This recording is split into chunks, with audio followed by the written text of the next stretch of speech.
Hello and welcome to Back to the Feature, the show where we talk about movies past, present, and future. Today we're talking about the brand new horror thriller to hit theaters, A Quiet Place.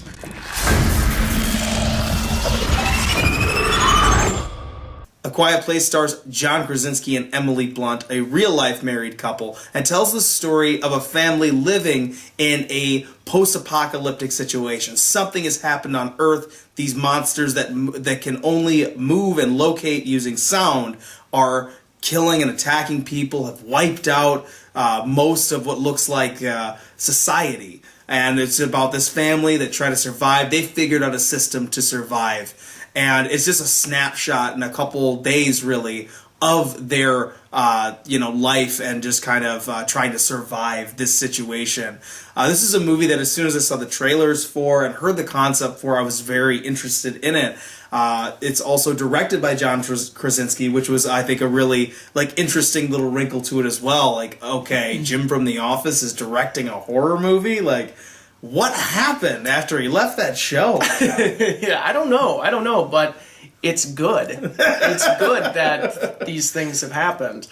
I was excited for this movie just because, the genre tag of it being horror. I'm already interested. Yeah. Emily Blunt is one of my favorite actresses, so already that has it going for it. Mm. But it had a great marketing campaign. I think the trailers really, because I didn't even know it was creatures until I looked at IMDb. It's like, oh, that's not a spoiler. Okay, it is legitimately, a creature feature. So, I mean, even that is, kind of interest piquing. You gotta, creature features, there's too far and few between good ones. Yeah, and I think, though, lately, especially with horror, as you guys know here at Back to the Feature, we're both big horror fans, and we feel very strongly about the state that horror movies are in, and I think that there's definitely a lot more interest nowadays when you see a horror movie, and especially like John says, these creature features don't come up too often, and they've been doing such a great job. In general, I think horror has been one of the stronger genres of late, and I don't think it's filled with too much oversaturation. There's not too many horror movies, but I think that we are getting a higher percentage of these really good ones, especially the wide release ones, films that are coming to theaters and stuff like Get Out, which has so much more credibility with the Academy too. I think that whenever I see horror now, it's a lot more exciting, and I think that we're in a really good spot where we can feel a lot more confident going into the theater, going okay, hey, this actually could be a legitimately really good film. I think it's just awesome because it's low risk and potentially good profit. Yeah, horror film, it attracts all sorts of people. You're going to have people that are going in for just the ride, or there's the people that are going in like us that just want to see a really cool crafted the filmmaking mainline for more junkies. for more independent filmmakers. Yeah. John Krasinski, this isn't his directorial debut, but it kind of pretty much is, I think, right? Yeah. I don't know. I couldn't even tell you what his first, couple features were. I'd have to look it up. So him breaking through with horror, we've seen that quite a few times with directors, and it's really unique when you get to see a filmmaker work off of the backdrop of a horror film, and that's really what this is. I think this movie will appeal to anyone. I think the people that go into film for more of that kind of thrill ride. I think this movie delivers a lot of great scares. I think a lot of the buzz as being one of the scariest films to come out in years. It definitely has the tension and the suspense. I think that statement is fairly accurate. But it has such good drama. It's such a good screenplay that they're working with here, and the family elements in this film are just phenomenal. And that was one of the biggest surprises I took away from this, is using the horror genre to tell a really good story. Yeah, I think that you kind of talked about it earlier in your statement there about it having this backdrop, and I think that's such a big part of the movie and the choices that they have to make, the characters have to make because of how this movie works. I think they do such a great job of establishing most of the rules and most of what has gone on in the world without really a bunch of exposition. They use the sets, they use the characters' reactions, interactions with each other, little clues and things that are kind of just sort of spread around the film, and I think it really says a lot for John Krasinski because it's that show don't tell. I think it's probably one of the best movies as far as how it handles its exposition I think it does it better than almost any movie. It's one of the best ones because for sure of the fact that, like you said, that backdrop of the premise of this film is such an influence on how everything has to function. There's rules. There are very set in stone rules, for how things can go. So you can't rely on dialogue. You can't, rely on certain things that other movies have when there's sound and when people can make sound. So it's such an interesting concept that you see, I think, put all the way to fruition with the way that he puts the whole film together. I think that for me was one of the most impressive things with it, was just how well he was able to fill out all those details and give the audience information without telling the audience things. And I think that's really a mark of a good director who's doing his job really well. So that was impressive off the bat. I think that, you mentioned it as well. There's a heart behind everything here too. The characters' relationships are deep and well thought out. Their interactions between each other and the things that they've gone through and the things that they're trying to go to. You see everybody has this common goal and goals for themselves and things that they're still hanging on to, and he very wordlessly puts that all in there. It's something else. It's really enjoyable. Actually, I was a little concerned. And guys, if you haven't seen it yet, going into it, the first act is very, very quiet. And walking out, I was like, is this going to be another? It comes at night with crowd reactions and stuff like that. Because it's a slow, I think it's paced really, really well. And it's a 90-minute film. So I mean, it's you're not gonna feel nothing, when it comes to this is taking too long. But I was concerned about it. Audience impatience. I think that's a total. Not myself. I would have asked for another hour of this film. I could have had more time with this and been fine. I think that it's fine the way it is. I think it's a very tight film the way it is. But I definitely agree, though. Because the marketing for this was really, really good. They didn't show much, because horror movies you gotta rely on that marketing sometimes.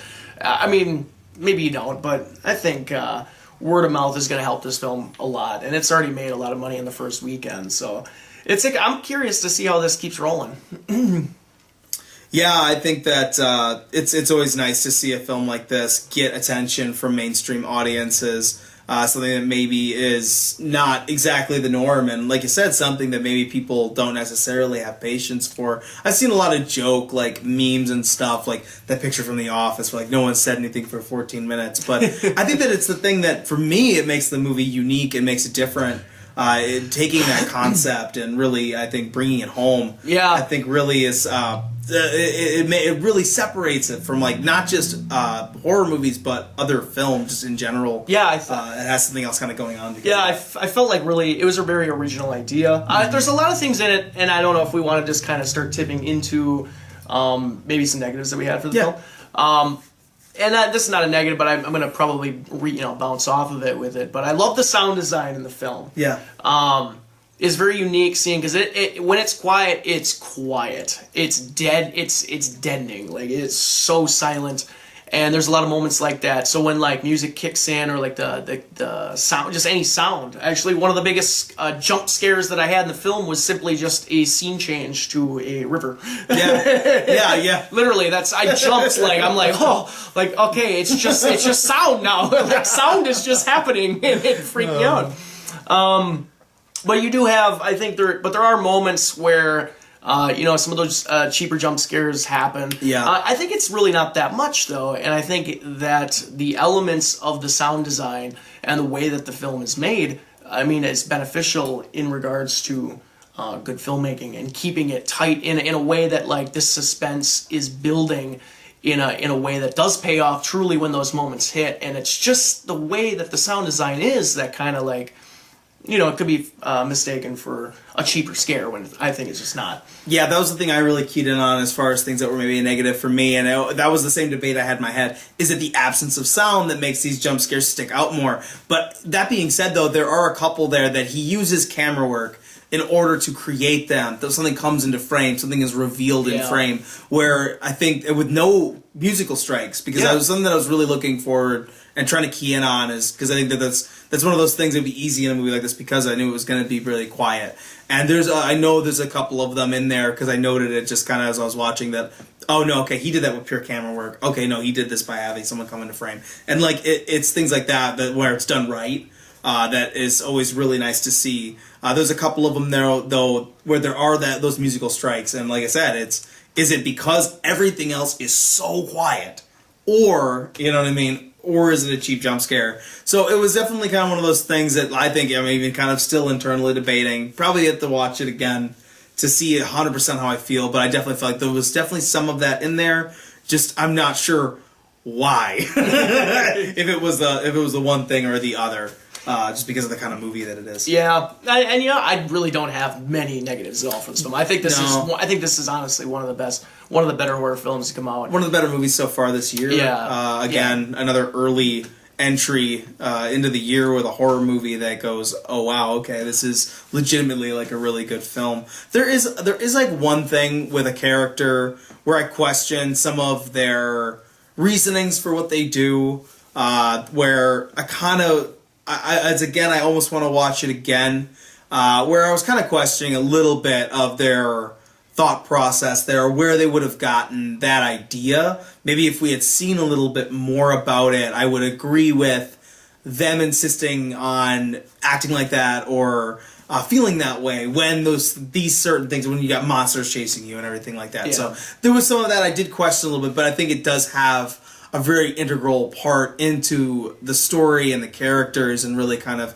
I think, hits home these really big moments with the characters and their interactions and stuff. So yeah, there's that little, like I said, there's that other little part there for me that's a negative, but other than that, really good movie. Yeah, I think bouncing off of that, I think length of time. I think just a film like this isn't going to get a 2-hour run time, and maybe just for the sake of getting people to come and see and get positive word about. But I think this movie could have benefited from an extra 20 minutes or so. Yeah. I think that there are elements in there where he could have just cultivated some of those themes and some of those underlying some of those things that were going below the surface within the characters themselves, where the payoff could have even been greater than what it was. But I think this is a fantastic film, and those are very small. Yeah, I think that I always find myself always reviewing movies and going like, oh, this could have been tightened. So I'm definitely not going to jump on this movie for that today. No.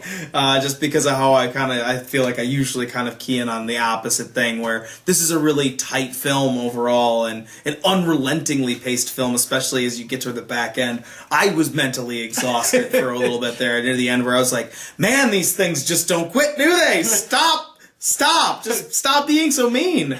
Where I was like, I would be done. I would be done with this. They are just unrelenting. So it has that really fun thriller thing to it, that really fun thriller pace to it, where you're ready to quit. You're like, these things are attacking me. It feels like it needs to stop.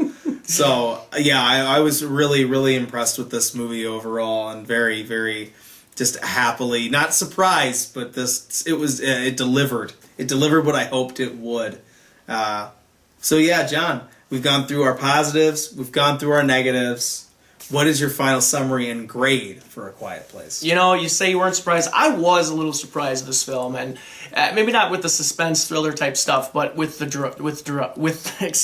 drama and just the way the characters are written, and just like the touching moments between the family and the family elements. I thought was just so well done and so well written, and this movie it's fantastic. It's going to be probably on my list of some of my favorite horror films of all time. I think the acting is just phenomenal. Emily Blunt is fantastic in this film. Some of the scenes she has alone too, and just the things that she can do, the range that she has, is amazing. Yeah, she really anchors this movie. She does. But John Krasinski is fantastic as well. What, John can do this? That type of thing. So this film just kind of surprised me all around. But just some great suspense, and some of the cinematography in it, just the way they captured some of the different scary moments was just fantastic. I was just smiling ear to ear, big grin, that is fantastic. So yeah, I had a lot of fun with this, and I actually want to see it again in theaters. I'm trying to convince the wife to go. But yeah, Marco Beltrami did the music too, and I love that after coming out of Logan from last year. Just kind of that Western elements that he kind of infuses in his musical cues. It's just a great film through and through. Besides some of the negatives, like I said, I think it could have benefited for a little bit more length, just a little bit more to develop some of the things with the characters. But honestly, I'm putting that, that's not weighing it down too much. I give A Quiet Place a solid A. Yeah, this is definitely a movie that has been on our radar since we heard about it. Another horror movie, and I think easily another horror movie that can kind of go along with our list. John and I are talking about this constantly about where horror movies are right now, and that case gets strengthened some more with another really good film. And I think that that's the thing, is that it's not only such a great, fantastic horror thriller, this unrelenting movie, it is also a movie that has an amazing story to tell and some really interesting characters and situations for them to be in. The stakes are raised because of the work that is done with these characters, and you really do start to care about everybody involved, where it's a movie that can scare you and make you feel like your heart's going to stop, but then at the same time also kind of like you make you feel your heart even more than you've ever felt it. So it does so many really great things, and I think that, as I said before, there's those little negatives I had with it, but I think that overall it's really impressive what John Krasinski was able to do with this film, and what he was able to show what he could do as a director. I think that he was given a challenge to try to do this movie where so much of it there is no sound or talking, and it's like, okay, how do you bring this across this audience? How do you get the audience to learn these characters? And I think that he does so much with that, like I said, that philosophy of show, don't tell. It's a great example of when that is done so right. So if you guys haven't gone out, go see A Quiet Place. I also give it an A. So guys, that's been our review. If you saw the movie, tell us in the comments what you thought of the film. You can find us on our Twitter at BacktoFeature, and you can find us on our Facebook at /BacktoFeature. I've been Giovanni Carlo. And I'm John Vanaloo. And we'll see you guys next time. We have to protect